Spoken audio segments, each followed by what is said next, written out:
బెజ్జూరు మండలంలో జరిగిన press meet ముందు ఆర్ఎస్ ప్రవీణ్ కుమార్ గారు నా పైన అసత్య ఆరోపణలు చేయడం జరిగింది. నేను ఒకటే చెప్పదలుచుకున్నా, ఈ తాలూకాలో ఈ సిర్పూరు నియోజకవర్గంలో నీకు ప్రజల మీద కానీ ఈ ప్రాంత ప్రజల మీద కానీ నీకు ఎటువంటి అవగాహన లేదని చెప్పి నేను చెప్తున్నా.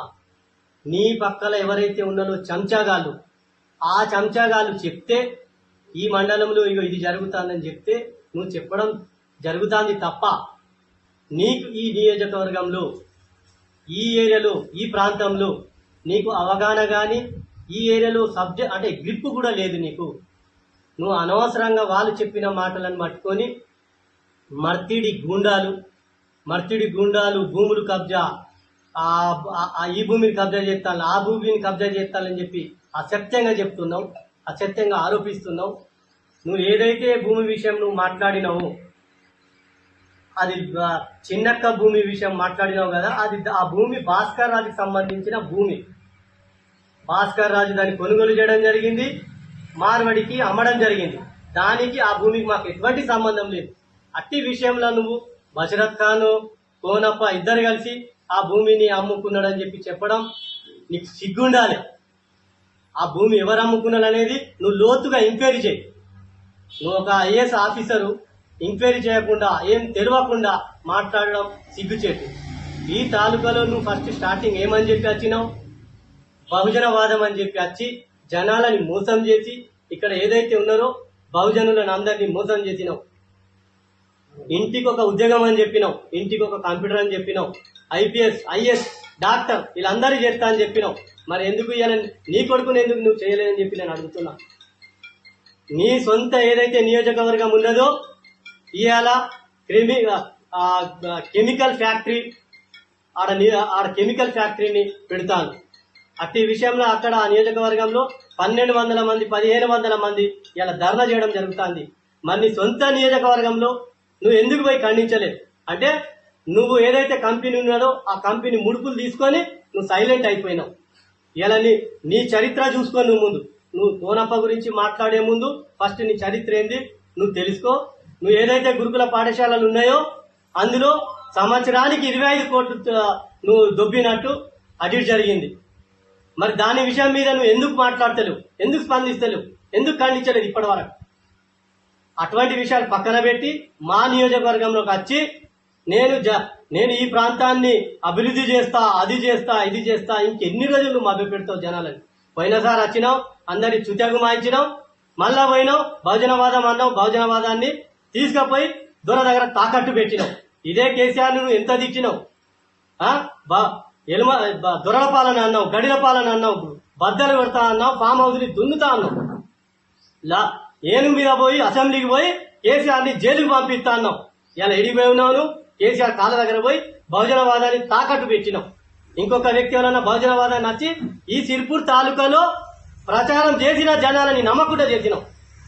మళ్ళా నీ నాలుకన తాటి మట్టన రెండు తీర మాట్లాడతావు. ఓ జాలను ధర్నా చేస్తే పోలీసులు అడ్డు తగిలితే ఏమని చెప్పినావు? పోలీసుల జులుం నశించాలని చెప్పినావు. అదే ఇవాళ బెజ్జూరు మండలంలో జరిగిన ఒక ఇష్యూలో ఇక్కడ చేయమని చెప్తున్నావు. పోలీసుల మీద కోనప్ప మంచుడు దౌర్జన్యం చేసినని చెప్తున్నావు. ఇలా నీ నాలుకనా లేకపోతే ఇంకేదన్నా? ఇవాళ ఇక్కడ ఏదైతే బెజ్జూరు మండలం జరిగిన ఏదైతే ఇష్యూ ఉన్నదో బెజ్జూరు ఎస్ఐ ప్రవీణ్ సార్ ఉన్నాడు, చాలా మంచోడు. ఇక్కడ మండల ప్రజలందరికీ కూడా తెలుసు ఆ ఇష్యూలో ఏదైతే జరిగిందో ఆయన లీగల్ గా ఇమీడియట్ రిమాండ్ చేయడం జరిగింది. దానికి కోనప్ప మనుషులకు ఎలాంటి సంబంధం కూడా లేదు. ఏ విషయం మాట్లాడినా నీకు కోనప్ప పేరు తీయండి, నువ్వు మాట్లాడవు. అంటే కోనప్ప అంటే నీకు కూర్చోబడ్డది కాబట్టి నువ్వు మాట్లాడవు. కోనప్ప గురించి మాట్లాడే ముందు ఈ విషయం మీద కోనప్ప సమాధానం చెప్పాలని చెప్తావు. కోనప్ప కాదు సమాధానం చెప్పేది.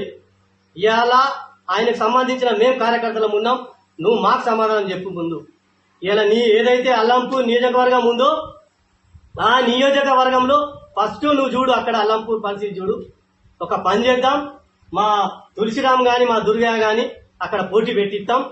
ఆయన మీదగా మా దుర్గా మీద గెలు. ఒకవేళ నువ్వు గిట్ట దుర్గా మీద గిట్ట గెలిస్తే నేను సవాల్ ఇస్తున్నా, నువ్వు ఒకవేళ అల్లంపూర్లో గిట్ట మా దుర్గా నిలబెడతా ఆయన మీద గిట్ట నువ్వు గెలిస్తే నేను రాజకీయ సన్యాసం తీసుకుంటా. నీకు ఇలా జనాలలో ఏందో అల్లంపూరు కానీ సిర్పూర్ ప్రజలు కానీ అందరికి తెలిసిపోయింది. ఇక నీ ఆటలు సాగాయి, అందరి జనాలకు అర్థమైపోయింది. నువ్వు వచ్చి జనాలను మభ్యపెట్టుడు, మోసం చేసుడు ఇది నీకు అలవాటు అయిపోయింది. ఇలా నీ ఏదైతే ఉన్నదో నువ్వు రాజకీయం కోసం వస్తలేవు, నువ్వు డబ్బు కోసం వస్తున్నావు.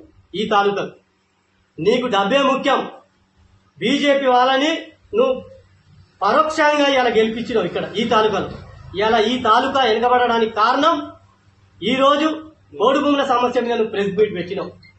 అదే గనక ఇలా కోనప్ప గనక ఎమ్మెల్యే గింట ఉండిందంటే నిలబడి దున్నిచ్చేవాడు. ఈ పోడు భూముల సమస్య ఇలా ఇట్లా ఏర్పడకపో.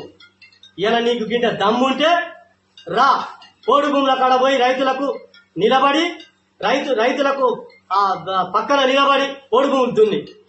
ఇది చేత కాదు. ఉత్తగత్తావు, ప్రెస్ మీట్ పెడతావు. ప్రెస్ మీట్లా అధికారులు ఇలా ఇబ్బంది పెట్టాదు. ఇదంతా నామకే వాసే చెప్పి మళ్ళీ వెళ్ళిపోతావు. నువ్వు ఎట్లా టూరిస్ట్ లెక్క అయిపోయింది. నెలకోసారి వచ్చుడు, నువ్వు ప్రెస్ మీట్ ఇచ్చుడు, నువ్వు వెళ్ళిపోకట. ఇంకా నువ్వు కోనప్ప గురించి మాట్లాడతావు. కోనప్ప గురించి మాట్లాడితే నీకు సిగ్గుండాలి. కోనప్పకు నీకు జమీన్ కోనప్ప గురించి మాట్లాడే నీ స్థాయా? నీ స్థాయి ఏంది? నేను మా లెవెల్ స్థాయి నీది.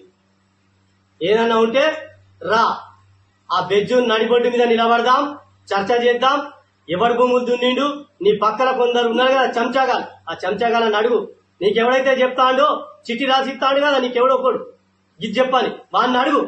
నీకు చరిత్ర ఏందో తెలుస్తాయి. నీకు ఫస్ట్ కోనప్ప చరిత్ర గురించి తెలుసుకొని మాట్లాడు.